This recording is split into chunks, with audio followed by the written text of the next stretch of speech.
Friends, तो आज हम लोग देखेंगे अध्याय 3 क्लास 8 का टॉपिक फिर से शुरू करते हैं। ठीक है। चैप्टर पता है अंडरस्टैंडिंग ज्योमेट्रिकल शेप। ठीक है। ज्योमेट्रिकल शेप में क्या क्या चीज़ होता है ना, मतलब ज्यामिति आकृतियों की समझ, है ना। अब पॉलीगॉन क्या होता है ना, अलग अलग, मतलब कहने का मतलब है कि इसमें हम लोग साइड्स, उसका क्या एंगल है, दोनों साइड के बीच में क्या एंगल है ना, दोनों भुजाओं के बगल का क्या एंगल, के अंदर क्या एंगल है, ये सारा चीज़ को हम लोग को ध्यान रखना है। कौन बंद फिगर है, कौन खुला फिगर है, उन्हीं लोग सब चीज़ को एक एक करके देखेंगे। तो जैसे जैसे बुक कह रहा है वैसे वैसे हम धीरे धीरे आगे बढ़ेंगे। ठीक है। कुछ अपने तरफ से ऐड ऑन करके अगर बताना हो तो उसमें बताएंगे, लेकिन सब चीज़ आपके बुक में है दिया हुआ। ठीक है। तो अब देखिए क्या है कि इसमें क्या कह रहा है कि बिना पेंसिल उठाए अधिक से अधिक तरह की आकृतियां बनाइए। ठीक है। बिना पेंसिल उठाए कहने का मतलब क्या है कि बंद आकृति आप ट्रायंगल बनाते हैं, ये और ये, एक बार भी हम पेंसिल नहीं उठाए, ऐसे नहीं करना, ये फिर उठाकर इधर, फिर उठाकर इधर, है ना। मतलब कहने का क्या है कि इससे क्या होगा कि आपको पता चलेगा कि बंद और खुले आकृतियों का मतलब क्या होता है। अब जैसे ये बना हुआ है, ठीक है, बिना पेंसिल उठाए बस यहीं तक बनाया, है ना। ये खुला हुआ आकृति है। एक ये बना दिया, या कुछ भी बना सकते हैं। ठीक है। हमको ज्योमेट्रिकल शेप चाहिए, तो ये क्या है, ये भी बंद आकृति है, लेकिन हमने पेंसिल को नहीं उठाया, है ना। तो यही अंतर है थोड़ा सा कि अपने हिसाब से आपको बुक में कह रहा है कि कुछ कुछ आकृतियों को आप लोग खुद बनाकर देखिए कि क्या कहता है। बाकी बहुत सारा आकृति तो आप लोग को ऑलरेडी पता है ना। त्रिभुज पता है, आयतकार पता है, वर्ग पता है ना। और भी कुछ कुछ नया नया आकृति है, ये सब देखेंगे हम लोग, है ना। ये सब आकृतियों का क्या नाम है वो देखेंगे। अब देखिए, आते हैं अपना जो टॉपिक है उस पे। ठीक है। त्रिभुज, है ना। त्रिभुज सबको ही जानते हैं, तीन भुजा होता है, बीच में हर एक भुजा के पास कुछ एंगल बनाता है। ठीक है। अब उन सब एंगलों का जोड़ जो होता है वो क्या होता है, ए बी सी। इन सब एंगलों का जोड़ क्या होता है, 180 डिग्री होता है। Angle A plus angle B plus angle C बराबर 180 डिग्री। तो ये तो आपको 6 क्लास से पता है। इस बुक में देखिए क्या कह रहा है, आपको एकदम बहुत बच्चों तक की तरह से समझाया जा रहा है फिर से सारी आकृतियों को, क्योंकि इसमें सिर्फ ट्रायंगल का बात नहीं हो रहा है, स्क्वायर का बात नहीं हो रहा है। क्लास 7 में, क्लास 6 में ऑलरेडी ये सब बताया जा चुका है। लेकिन इसमें क्या है, हम लोग 5 भुजा वाला, 6 भुजा वाला, 7 भुजा वाला, है ना, ये सारा चीज़ को देखेंगे। तो एक एक्सपेरिमेंट दिया है कि खुद से करके देखिए। अब क्या है ना कि एक बांस का लकड़ी लेना है, ठीक है, उसके दोनों सिरा पे यहाँ पे ट्यूब बांध देना है। फिर इस पे है ना बांस का लकड़ी लेना है, तो मतलब ये लकड़ी और ये लकड़ी दोनों सेम होना चाहिए। इसी टाइप से ढेर सारा लकड़ियों को ले लीजिए, है ना। और बीच में एक ट्यूब क्यों बोल रहा है, ये बॉल ट्यूब इसलिए बोल रहा है कि बीच में जहां जहां मुड़ेगा ना, तो बॉल लकड़ी तो मुड़ नहीं सकता है ना। बांस का जो खपच्ची बोल रहा है वो तो मुड़ नहीं सकता है। तो ट्यूब जो है उसको मोड़ के आप लोग अपने से कुछ कुछ आकृति बना सकते हैं। हो सकता है माचिस का एक छोटा सा टिनका ले लीजिए, उसके बीच में एक छोटा सा कुछ फ्लेक्सिबल चीज़ ले लीजिए, मतलब कहने का कि घूमने वाला, फिर उसको ऐसे घुमाइए, फिर यहाँ पे एक ट्यूब आएगा, फिर वो यहाँ पे जाएगा, तो ऐसे करते करते क्या होगा, एक त्रिभुज बन गया। अब इसी को फिर खोल दीजिए, फिर एक ट्यूब यहाँ से यहाँ ले लीजिए, यहाँ, फिर यहाँ से यहाँ, ये जो गोल गोल घुमा रहा है ना, इसका मतलब है कि यहाँ पे ट्यूब लगा हुआ है। ठीक है। ये घूमने वाला बना हुआ है। तो इस टाइप से ये अपने से एक बार बना कर देखिएगा। बाकी सब चीज़ तो बताया ही जा रहा है। इसी कारण आपके बुक में यहाँ यहाँ जो है ना फिगर, किसी को लगेगा कि ये क्यों बनाया बनाया हुआ है, बस इसके लिए हम समझा दिए। यहाँ पे क्या लिखा हुआ है, बॉल ट्यूब, ठीक है, बांस की कमाची, ठीक है। तो बांस का टुकड़ा का पीस लेना है ना, उस टाइप से। अब देखिए हम लोग ऑलरेडी ये सब चीज़ का नाम जानते हैं, हम लोगों को क्या क्या शेप बन जाएगा वो सब करने से। ये सारा आकृतियों जो है वो क्या है, ज्योमेट्रिकल शेप है, ठीक है, जिसको क्या बोल सकते हैं हम लोग, बहुभुजा बोल सकते हैं। बहुभुजा बोलने का मतलब क्या है, पॉलीगॉन, ठीक है। अब देखिए आपका इंग्लिश हिंदी दोनों साथ साथ बताते चल रहा है, इस तरीके से सारे चीज़ों का इंग्लिश हिंदी हम भी बताते चलेंगे, ठीक। तो ऐसे ही धीरे धीरे हम लोग आगे बढ़ते हैं। तीन भुजा त्रिभुज होता है, जिसको हम लोग क्या बोलते हैं, ट्रायंगल बोलते हैं, ठीक। चार भुजा मतलब चार साइड, इसको हम लोग क्या बोलते हैं, स्क्वायर बोलते हैं। पांच भुजा पंचभुज, जिसको हम लोग बोलते हैं पेंटागन, ठीक है। पेंटा मतलब पांच होता है, जैसे यहाँ पांच है ना, उस तरह पेंटा मतलब पांच, ऐसे याद रखिए। षटभुज जिसको बोलते हैं हेक्सागोन, हेक्सागोन, हेक्सा मतलब होता है छः, ठीक है। सात मतलब हेप्टा, तो सात तक नहीं हेक्सा तक आप लोग को ध्यान रखिए। अब कहने का मतलब देखिए क्या है, आप जो बांस की कमाची लिए, ठीक है, उससे आप ये बना कर देख सकते हैं, ठीक है। तीन भुजा है, उसमें एक कमाची और ऐड कर दीजिए, तो क्या होगा, वो स्क्वायर बन जाएगा। अब इसको खोल दीजिए, यहाँ से खोल दीजिए, अब बीच में एक कमाची और ऐड कर दीजिए, तो एक बन गया। अब इसके साथ क्या है, ये चार है, इसमें एक और ऐड कर देंगे तो पाँच बन जाएगा।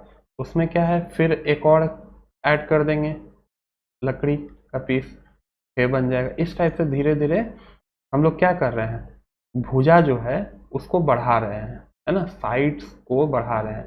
सब सेम साइज का कमाची लिया हुआ है और धीरे धीरे बढ़ा रहे हैं। तो ये जितना फिगर है इसको बहुभुजा बोल रहे हैं। क्यों बहुभुजा बोल रहे हैं, क्योंकि ढेर सारा भुजा है, एक भुजा तो है नहीं, तीन भुजा है, चार भुजा है ना। तो इसको बहुभुजा और इंग्लिश में उसी को बोलते हैं पॉलीगॉन, ठीक है। इन सबको क्या बोलेंगे, पॉलीगॉन, ठीक।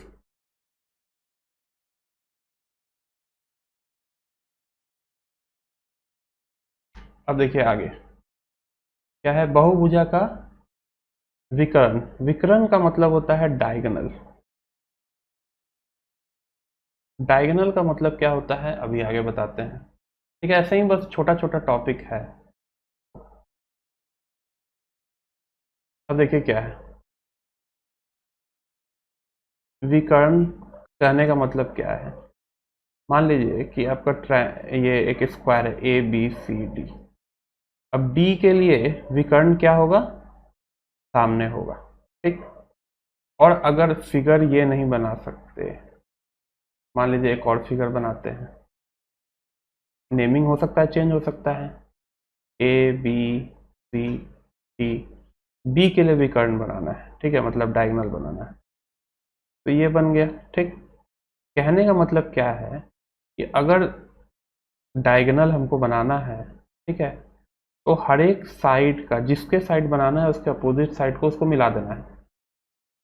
अगर हम चाहें इसको इससे मिला सकते हैं, इसको इससे मिला सकते हैं, लेकिन क्या ये डायगोनल बना, डायगोनल बना, ये डायगोनल नहीं ना बना, क्योंकि ये तो साइड है, ये तो भुजा है ना। डायगोनल हमेशा ऐसा होगा, डायगोनल जिसको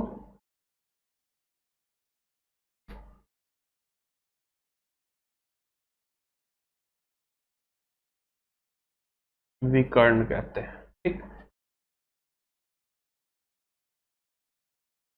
अब देखिए धीरे धीरे हम लोग ये क्यों बताएं, हम एक सिंपल सा स्क्वायर के लिए क्यों बताएं डायगोनल, क्योंकि आगे आने वाले फिगर में हो सके आपको दिक्कत हो सकता है। अब देखिए क्या हम बताना चाहते हैं,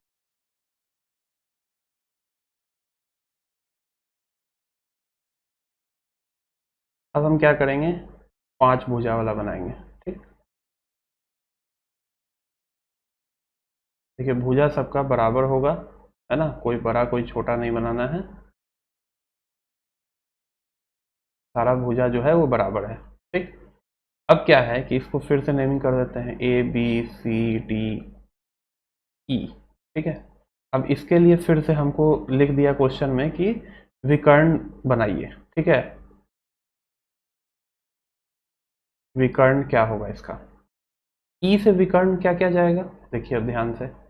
ई से विकर्ण होगा अपोजिट यहाँ पे और यहाँ पे, है ना। क्यों ये वाला क्यों नहीं होगा, क्योंकि ये क्या है, ये तो साइड है, ऑलरेडी ये साइड दिया हुआ है ना। तो इसको हम साइड भी बोल देंगे, डायगोनल भी बोल देंगे, नहीं बोल सकते हैं। ई के लिए डायगोनल कहाँ पे गया, अपोजिट सामने, सामने गया ई से बी पर, फिर ई से सी पर। इसका डायगोनल 2 हो गया, मतलब विकर्ण 2 विकर्ण हो गया, 2 विकर्ण हो गया। उसी टाइप से अगर हमको ई से ना बोला जाए,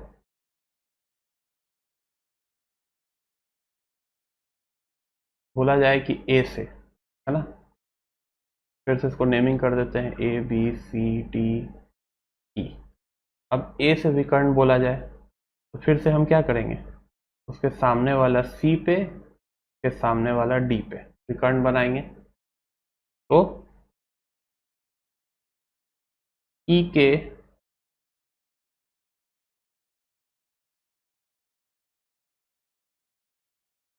ई के लिए विकर्ण तो आया। अब ए के लिए विकर्ण निकालते हैं।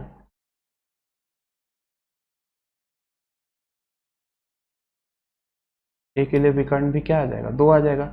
इसी टाइप से हर एक साइड के लिए, अब देखिए ए के लिए मतलब ए को मानिए शुरुआती जगह और पहुंच जाइए उसके अपोजिट साइड में, जहाँ पे जो उसका दोनों साइड से नहीं है, ठीक है। साइड को छोड़ के उसके मतलब उसके अगल बगल का जो भुजा है उसको छोड़ के सामने वाले भुजा के पॉइंट जहाँ पे मिल रहा है वहां तक पहुंचाना है उस लाइन को, उसी लाइन को विकर्ण बोलते हैं, ठीक है। अब ई के लिए बना दिए, ए के लिए बना दिए, ठीक। इसी टाइप से बी के लिए बनेगा। बी के लिए कहाँ कहाँ बनेगा, अलग अलग रंग से हम बनाने का कोशिश करते हैं। बी के लिए कहाँ कहाँ बनेगा, बी के लिए बनेगा, बी के लिए इसमें बनाते हैं। बी के लिए कहाँ बनेगा, बी के लिए ई पे फिर डी पे, ठीक है। तो बी के लिए विकर्ण कितना हो गया, बी के लिए भी 2 हो गया। सी के लिए यहाँ पे बनाते हैं। सी के लिए कहाँ कहाँ बनेगा, ए पे और एक ई पे। तो सी के लिए भी 2 विकर्ण बना। डी के लिए कहाँ कहाँ बनेगा, डी के लिए तो बनाया जा चुका है ना, नहीं डी के लिए बचा हुआ है, ठीक है। तो डी के लिए अलग रंग ले लेते हैं। डी के लिए विकर्ण कहाँ कहाँ हो गया, बी तक पहुंचा दो, ए तक पहुंचा दो। डी के लिए भी 2। टोटल हर एक साइड से विकर्ण कितना हो जाएगा, 2 2 4 2 6 2 8 2 10, 10 विकर्ण हो गया टोटल, ठीक है। तो इसी का डेफिनेशन क्या है, ठीक है। इसी टाइप से ये पंचभुजा का है ना। पंचभुज का है मतलब पेंटागन का है, ठीक है। तो क्या बोल रहा है, बहुभुजा के उसके किसी 2 शीर्ष, आसन शीर्ष को छोड़कर मिलाने वाला यह रेखा उस बहुभुजा का विकर्ण कहलाता है, ठीक है। विकर्ण क्या होता है, इसको अपने बुक में नोट कर लीजिएगा कि विकर्ण किसको कहते हैं, कि 30 जो आसन भुजा है उसका, ठीक है, मतलब उस जिस भुजा से वो मिलकर बना हुआ है उसको छोड़कर उसके 2 शीर्ष भुजाओं जो उससे बाहर निकल रहे हैं, मतलब अपोजिट साइड वाले भुजाओं को जो मिला रहा है ना, उसको विकर्ण मतलब डायगोनल कहते हैं, ठीक है। अब इंग्लिश में बोला जाए तो सिंपल वर्ड में उसका जो अपोजिट पॉइंट है जहाँ पे वो मैच मीट कर रहा है, वो उस पॉइंट को, लाइन को मिलाने वाले लाइन को बोलते हैं डायगोनल, ठीक है। तो डायगोनल इतना हम फोर्स करके मतलब बहुत अच्छे से क्यों समझा रहे हैं, क्योंकि डायगोनल का ज्योमेट्री में बहुत बड़ा यूज है, ठीक है। इसी टाइप से हेक्सागोन का बनाते हैं, ठीक है। नंबरिंग कर देते हैं। अब तो आप लोगों को समझ में आ गया होगा कि कैसे बन रहा है, B C D E F. इसमें क्या है, 6 भुजा है, ठीक है, 6 भुजा है।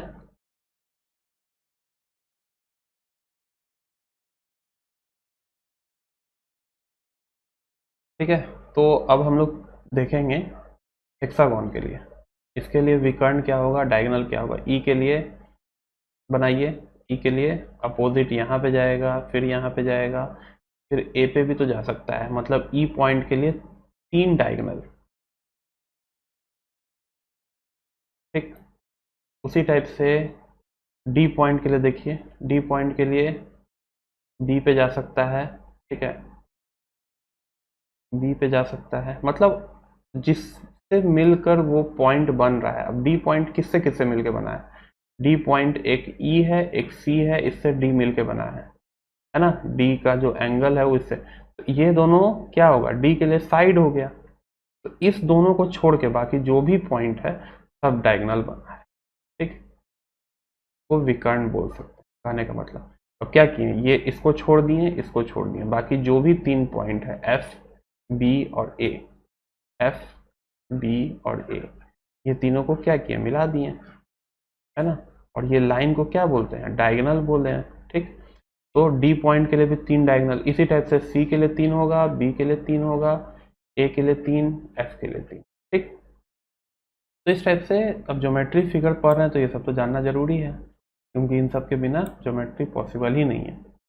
ठीक, अब बहुभुजा का क्या बोलते हैं, इंटीरियर और एक्सटीरियर। इंटीरियर एक्सटीरियर कहने का मतलब क्या है, ठीक है, कि अगर कोई बहुभुजा है ना, ज्योमेट्रिकल शेप है, इसके अंदर कोई चीज़ है, ठीक है, तो क्या हो गया, इंटीरियर हो गया। लेकिन इसके बाहर कोई चीज़ है तो वो क्या हो गया, एक्सटीरियर हो गया। तो अंदर है उसको हिंदी में क्या बोलते हैं, इंग्लिश में तो बोलते हैं इसको इंटीरियर, इसको हिंदी में क्या बोलते हैं,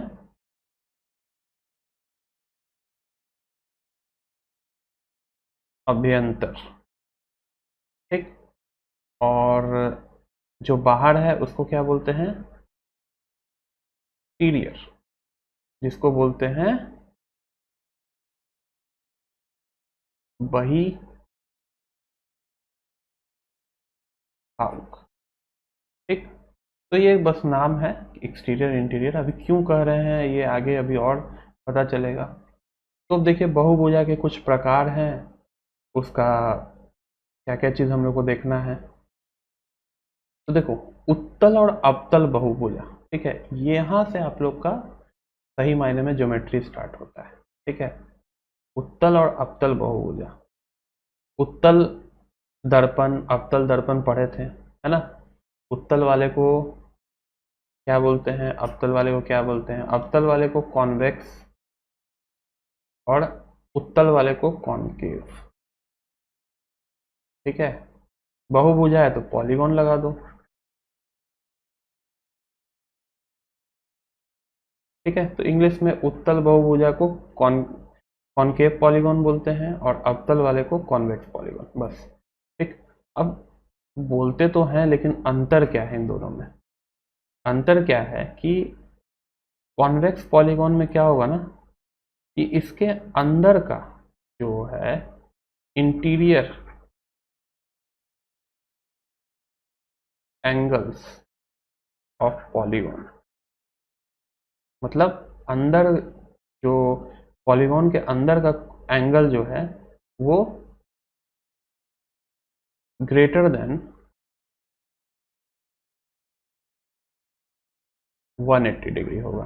मतलब कहने का कि इसका कोई एक एंगल दो एंगल क्या होगा, 180 डिग्री से ज़्यादा होगा।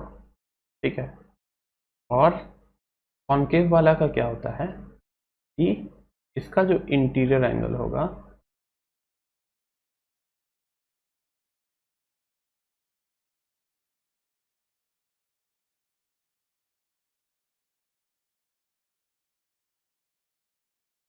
वो सब क्या होगा, लेस देन 180 डिग्री। अब कहने का मतलब क्या है, बता देते हैं, अंदर का एंगल क्या होता है और बाहर का एंगल क्या होता है।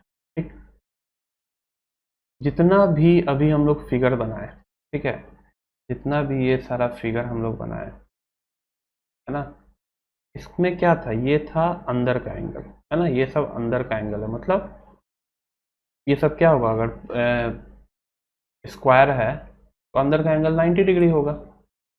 ठीक, अगर स्क्वायर है, रेक्टेंगल है ना, वर्ग है, आयतकार है, अंदर का एंगल क्या होगा, 90 डिग्री होगा। यही तो बोल रहा है कि 90 डिग्री। ठीक, तो अब देखिए, ये कॉनकेव पॉलीगॉन हुआ, मतलब उत्तल बहुभुजा हुआ कि अवतल हुआ। इसका देखिए सब 90 डिग्री है, मतलब इंटीरियर एंगल जो है वो लेस देन 180 डिग्री है ना। 90 90 90 मतलब 180 डिग्री से सारा एंगल इसका कम है। ठीक है, तो इसको क्या बोलेंगे, उत्तल बहुभुजा बोलेंगे, है ना, उत्तल बहुभुज बोलेंगे, मतलब कॉनकेव पॉलीगॉन। ठीक, अब देखिए, नॉर्मली हम लोग जितना फिगर जो नॉर्मल पढ़ते हैं ना, वो सब फिगर आपको कॉनकेव ही मिलेगा। ठीक है, हम अभी पेंटागन बनाए, ठीक है, पेंटागन का भी सारा फिगर ये तो 90 90 ही होगा, और ये सब भी होगा, लेकिन 180 डिग्री कहने का मतलब क्या है, अपने प्रकाल पे देखिएगा, 180 डिग्री कहने का मतलब क्या है कि ये इससे भी ज़्यादा हो जाए, मतलब कहने का कि कोई एंगल इस टाइप का है और ऐसा हमको मेजर करना है, ये 180 डिग्री से ज़्यादा हो गया है ना, जो एंगल है ये, कहने का मतलब इस टाइप का कोई एंगल हमको मेजर करने के लिए कह दिया जाए, जो सीधा से भी घूम कर और आगे आगे बढ़ चुका है ना। तो इस टाइप के फिगर को जिसमें इंक्लूड होगा, अब इस ऐसा हमको कोई ट्रायंगल मिल जाए, ठीक है, तो इसको बोल देंगे कि हाँ ठीक है, ये कॉनकेव पॉलीगॉन है ना। अभी आगे एक एग्जांपल आपके बुक में ही दिया हुआ है, उससे आप लोग को साफ क्लियर हो जाएगा, लेकिन ये सब में क्या है, ये सब 180 डिग्री से कम है। ठीक है, तो ये भी क्या होगा, उत्तल होगा, उत्तल बहुभुज होगा। ये जो हेक्सागन बनाए थे, है ना, षटभुज, ये भी क्या होगा, ये भी उत्तल ही होगा। तो जितना भी फिगर आप नॉर्मली जानते हैं वो सब उत्तल होगा। क्वेश्चन में अगर आए तो सबको उत्तल मारिएगा टिक, है ना। लेकिन अब देखिए, यहाँ पे हम बोले ना कि 180 डिग्री से ज़्यादा हो जाए, तो ये फिगर को बहुत ध्यान से देखिए, ये वाला फिगर, है ना। अब ये सबको हम मिटाकर इन सबको नोट डाउन कर लीजिएगा कि किसको कॉनकेव बोलते हैं, किसको कॉन्वेक्स बोलते हैं। आपके बुक में पहले बताया होगा, लेकिन अभी नहीं लिखा हुआ है ना, तो इसलिए जिसको नहीं पता है, जिसको पता है उसको बहुत बढ़िया है, लेकिन साइड में नोट कर लीजिए। ठीक, इस फिगर को फिर से और बड़े में हम बना रहे हैं। ठीक, अब देखिए, ये सब क्वेश्चन में सिर्फ ज्योमेट्री पढ़ रहे हैं, तो फिगर बनाने में परहेज नहीं करिएगा। ठीक, ए बी सी डी ई। ठीक, अब देखिए क्या है, ये तो सीधा सीधे दिख रहा है कि चलिए 90 डिग्री है, ये भी दिख रहा है कि कम है, 180 डिग्री तो है नहीं, लेकिन ये देखो, ये एंगल जो है, ये एंगल देखो तो कैसा हो गया, इतना लंबा चौड़ा एंगल हो गया, है ना। अगर बी को यहाँ से हम हटा दें, है ना, तो एंगल कितना हो गया, ये देखो, अगर 180 रहता तो ये तो सीधा रहता, है ना। अगर यहाँ तक सीधा रहता तो 180 रहता, तो यहाँ तक तो हम निकाल लेते, है ना। इसको नहीं बोलते हैं कि हाँ ये कोई और टाइप का एंगल है, लेकिन क्या है, सीधा नहीं है, ये सीधा से यहाँ पार कर गया, पार कर गया, तो क्या होगा, इस जो पूरा बहुभुज है इसको अवतल अवतल बहुभुजा बोलेंगे, बहुभुज बोलेंगे।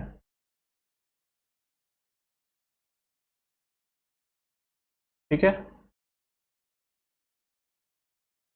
तो यहाँ तक सारी चीज़ें क्लियर हो गया। उत्तल अवतल किसको बोलते हैं, विकर्ण क्या होता है, ठीक, अलग अलग बहुभुजा का नाम, कैसे बहुभुजा बना हुआ है, ठीक, यहाँ तक तो समझ में आ गया। पेन बिना उठाए हुए कैसे आप बंद फिगर, खुला फिगर, है ना, खुली आकृति और बंद आकृति बना सकते हैं। तो ये सारा चीज़ को पहले तो करना है। इंटीरियर एक्सटीरियर मतलब बहुभुज और अभ्यंतर, है ना, ये सब जो देखना है, एक्सटीरियर और इंटीरियर वाला, ठीक है। तो यहाँ तक तो हो गया। अब आ जाइए नेक्स्ट टॉपिक पे, ठीक। अब देखिए ऊपर दिए गए चित्र में आधार पर सम एवं विषम भुजा को पहचान करिए। एक टॉपिक और रह गया, सम भुजा और विषम भुजा, ठीक है। तो जब बहुभुजा में सभी भुजाएं, सभी अंत कोण समान माप के हो तो उसे समभुजा कहते हैं। सम त्रिकोण पढ़े थे ना, जिसका क्या था, तीनों भुजा जो है वो बराबर होता था। तो वो सब क्या है, जहाँ सम लगा हुआ है मतलब जो भुजा है वो बराबर है, लेकिन जहाँ सम नहीं लगा हुआ है वहाँ पे भुजा बराबर नहीं है, ठीक है। अब जैसे ये देखिए, इसमें सारा भुजा बराबर होगा, इसमें भी सारा भुजा बराबर होगा, लेकिन इसमें भुजा बराबर दिख रहा है, नहीं दिख रहा है। इसमें भुजा दिखने में तो ये भी नहीं लग रहा है बराबर, ठीक है। लेकिन अगर यहाँ पे कुछ डिजिट दे देता, 6 3 3 6 3 3, तो कह देते कि हाँ ये समभुजा नहीं है, ठीक है, ये विषम भुज है। लेकिन अगर फिगर पे, हम अधिकतर क्लास में ये बताते हैं कि फिगर पे मत जाइए। अगर ये क्वेश्चन में आपको डिजिट नहीं दिया हुआ है तो मान लीजिए डिजिट ऐसा दे दिया, अब तो सब क्या हो गया, समभुजा हो गया। क्यों नहीं हो सकता है समभुजा, एकदम हो सकता है, ठीक। तो ये सब जो बुक में भी थोड़ा मोड़ा कुछ कुछ गलतियां होती है ना, बुक वाले को नहीं पता है कि अगर यहाँ पे हम नंबर दे देते हैं तो हम कंफर्म हो जाते हैं, है ना। कोई इसको बोल सकता है कि नहीं गलत है, आप गलत किए हैं, ठीक। तो कोई बात नहीं, हम लोग को बस समझते चलना है। जब एग्जाम में आएगा तो आप लोग को नंबर लिखा रहेगा, मतलब भुजा का कितना लंबाई चौड़ाई क्या है वो सब लिखा रहेगा, है ना, भुजा का लंबाई दिया रहेगा, ठीक। अब क्या है कि टॉपिक क्या बोल रहा है, बहुभुजा के अंत कोण का मापों का योग, मतलब इंटीरियर एंगल कितना होता है। जैसे एक ट्रायंगल का हम जानते हैं कि कैसा भी ट्रायंगल बन जाए, ठीक है, ए बी सी, इसका जो कोणों का योग होगा, ठीक है, कोनों का जो जोड़ होगा वो 180 डिग्री होगा। ये तो फिक्स है, कैसा भी ट्रायंगल रहे, ऐसा ट्रायंगल रहे, है ना, या ऐसा ट्रायंगल रहे, सबका पता है कि ट्रायंगल का 180 डिग्री होगा। तीनों कोनों का जोड़ अगर करेंगे 180 डिग्री होगा। बस उसी को आधार मानते हुए ये बनाया गया है, ठीक। हम क्या करेंगे, कोई भी फिगर होगा उसमें हम क्या करेंगे, उसको कोन में बांट देंगे, ठीक है। अब जैसे स्क्वायर है, स्क्वायर है, अभी बताया ना कि डायगोनल हमको निकालने के लिए, तो डायगोनल क्या करेंगे, अपोजिट साइड इसको मिला देंगे। अब क्या हो गया, इसमें एक ट्रायंगल ये बन गया, मतलब एक त्रिकोण ये बन गया, एक त्रिकोण ये बन गया। तो दो त्रिकोण, एक त्रिकोण का 180 डिग्री और ये दूसरा त्रिकोण का 180 डिग्री, दोनों को जोड़ देंगे, 180 प्लस 180। तो बोल सकते हैं ना कि ये वाला स्क्वायर, है ना, वर्ग का जो इंटीरियर एंगल का सम है, ठीक है, अंत कोणों का जो मापों का जो योग है वो क्या होगा, 360 डिग्री होगा, ठीक। इसी टाइप से अगर और हम क्या बना सकते हैं, देखो कुछ नहीं करना है, बहुत ध्यान से, है ना, उस पे बस ट्रायंगल, इक्वल साइज का ट्रायंगल बनाते चले जाना है, ठीक है। अब देखिए क्या किया है यहाँ, एक ट्रायंगल ये है, ये वाला ध्यान से देखना, एक ट्रायंगल ये है, और फिगर हो सकता है ऊपर नीचे बन जाए लेकिन सबको सेम मानना है। तीन ट्रायंगल, एक ट्रायंगल 1 2 3, तीन ट्रायंगल बन गया। मतलब अब हम जानते हैं कि एक ट्रायंगल का 180 डिग्री, दूसरे ट्रायंगल का 180 डिग्री, तीसरे ट्रायंगल का 180 डिग्री, तो 180 प्लस 180 प्लस 180 कितना आएगा?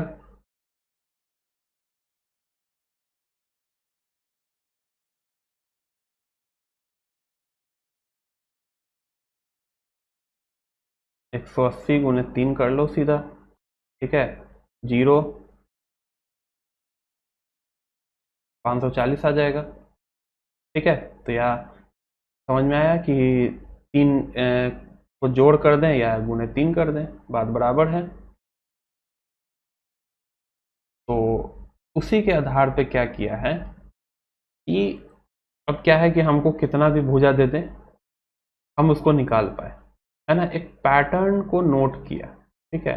जैसे बोलते हैं ना कि कोई बच्चा स्कूल में 2 दिन आता है 2 दिन नहीं आता है, फिर 2 दिन आता है 2 दिन नहीं आता है, तो उस पैटर्न को तुम लोग क्या करते हो, नोट डाउन कर लेते हो कि अच्छा ठीक है वो तो आज 2 दिन आ गया ना, अब अगला 2 दिन वो नहीं आने वाला है। किसी को कुछ उसके बारे में बुराई करना है या कुछ करना है तो कर देता है। इसी चीज़ को बोलते हैं पैटर्न, कि वो किस क्रम से आ रहा है, या कोई डिजिट है, कुछ कोई भुजा है, वो किस क्रम से उसका एंगल चेंज हो रहा है। अब हमको बताया ना कि तीन त्रिभुज था तो 180 डिग्री था, लेकिन चार भुज हुआ उसमें 2 ट्रायंगल हो गया तो 360 हो गया, 5 भुजा हुआ तो एक और ट्रायंगल ऐड हो गया, 6 भुजा हुआ तो एक और ट्रायंगल ऐड हो गया, है ना, 7 भुजा हुआ। ऐसे करते करते मान लो कि ऐसा कोई जरूरी थोड़ी है, मान लो कि कोई 20 भुजा वाला, ठीक है, तो 20 भुजा के लिए हम कैसे निकालेंगे, दिक्कत हो जाएगा, है ना। इसीलिए यहाँ पे क्या किया है, एन मान लिया है, एन भुजा, मतलब कुछ नहीं तो एक्स, जिसको हम लोग अलजेब्रा में एक्स मानते हैं, यहाँ पे एन मान लिया, ज्योमेट्री में एन नंबर ऑफ भुजा को मान लिया है ना।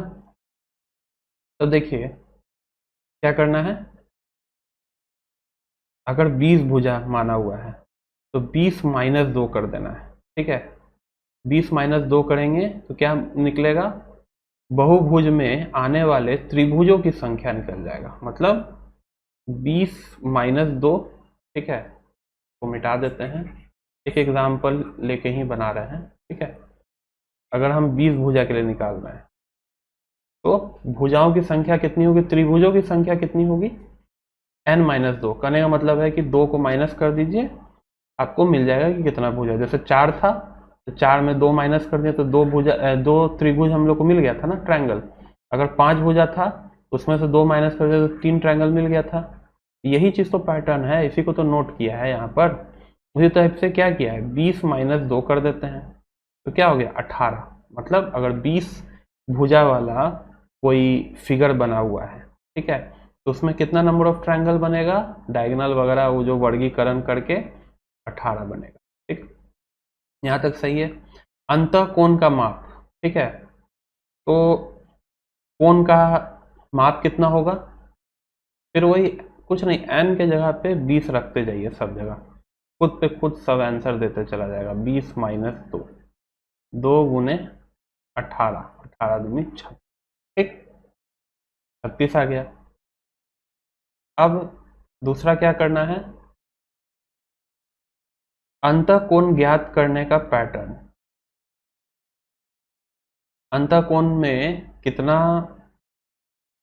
एंगल आएगा उसको क्या करेंगे, n - 2, यही 18 गुने 180। अब देखिए क्या है, अंतः कोण का माप ये सब छोड़ दीजिए, ठीक है, आपको बस क्या निकालना है, इंटीरियर एंगल का कितना एंगल होगा। जैसे ये वाले में हम लोग निकाले थे स्क्वायर, ये 4 वाला था तो स्क्वायर था, है ना, ये वाला चतुर्भुज, है ना। तो इसमें क्या था, 2 ट्रायंगल था तो 2 गुने 180 कर दिए थे, तो ये क्या हो गया था, 360 आ गया था। ये क्या था, 5 भुजा वाला था, मतलब पेंटागन था, ठीक। तो इसको क्या किए थे, 3 गुने 180 किए थे और 540 आया था ना अभी, उसी टाइप से 18 गुने 18 कर देंगे, ठीक है। और कितना डिग्री आ जाएगा, ठीक है, तो 18 गुने 18 को मल्टीप्लाई करिए,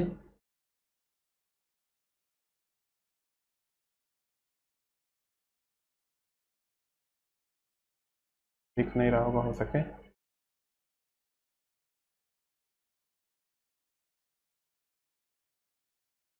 3240 डिग्री। ठीक है, अब देखिए हम क्या किए, 20 हम जानबूझ के लिए हैं कि ऐसा आपसे पूछेगा नहीं, लेकिन समझाने के लिए कि इसके अंतः कोण का जो टोटल डिग्री होगा ये n मानकर यहाँ पे क्यों बनाया है, इसी के लिए आपका काम इतना ही दूर में हो जाएगा। त्रिभुज, चौभुज, है ना, चतुर्भुज, पंचभुज, ये बस इतना ही तक काफी है। लेकिन जो n देकर यहाँ पे फॉर्मूला लिखा हुआ है कि हम इससे क्या माप सकते हैं, इतना ज़्यादा दिमाग लगाने की ज़रूरत नहीं है, फिगर बनाने का ज़रूरत नहीं है, डायरेक्ट निकाल लेंगे कि अंतः कोण का कितना एंगल होगा, मतलब इंटीरियर एंगल का टोटल जोड़ कितना होगा, है ना, वो इससे निकल जाएगा। ठीक है, तो ये हो गया एक बात। अब इसी टाइप से कुछ उदाहरण है ना, उदाहरण को करना है। एक बहुभुज की भुजाओं की कुल संख्या 9 हो तो उसके अंतः कोण के मापों का योग बताइए। अब बताइए, ठीक है, हम तो 20 मान के बनाए थे, 9 का बनाइए। तो 9 का हम क्या बनाए थे, अंतः कोण का माप, मतलब अंतः कोण का माप का फॉर्मूला क्या था, n/2 गुने 180 डिग्री। ठीक, n/2 कितना है, n तो 9 है, 9 माइनस 2 गुने 180 डिग्री, n की जगह पे 9 डाल दिए, क्या हो गया, 7 गुने 180 डिग्री, 7 से मल्टीप्लाई कर दीजिए, 8 7 56 5 3 1 2 60 डिग्री। और डिग्री जरूर यहाँ पे लगाइएगा, ठीक है, और यहाँ पे डिग्री जो है वो थोड़ा सा छोटा बनाइएगा। ठीक, डिग्री मेजरमेंट जैसे सेंटीमीटर, मीटर हम लिखते हैं ना, लेंथ के लिए सेंटीमीटर मीटर लिखते हैं, उसी तरीके से एंगल का भी तो कुछ यूनिट होगा, एंगल का जो यूनिट है वो डिग्री है। ठीक, इसी टाइप से हम लोग बाकी आगे का सब टॉपिक करेंगे। पहले इतना जो अपने से करके देखना है, अपने से एन के जगह पे कुछ होमवर्क बनाइए, क्या एन के जगह पे रख के देखिए 17 को, 13 को, है ना, उसके बाद देखिए कि कितना नंबर ऑफ भुजा आ रहा है। ठीक है, लेकिन सबसे ज़्यादा इंपॉर्टेंट ध्यान में क्या रखना है, ये वाला चीज़। ठीक है, बाकी ये सब चीज़ आप भूल जाइएगा, और ये वाला चीज़, ठीक है, बाकी को छोड़ दीजिए। कितना नंबर ऑफ त्रिभुज है, अगर इसी को बोलता कि एक बहुभुजा भुजाओं की संख्या 9 है, इसमें कितना त्रिभुज बनेगा, ये भी तो पूछ सकता है, इसमें कितना त्रिभुज बनेगा, कैसे निकलेगा, n-2 कर देना है।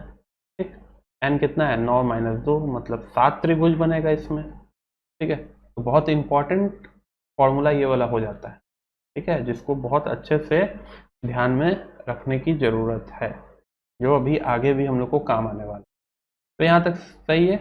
अब आगे का एंगल वगैरह का है तो अगले क्लास में देखेंगे। ठीक है।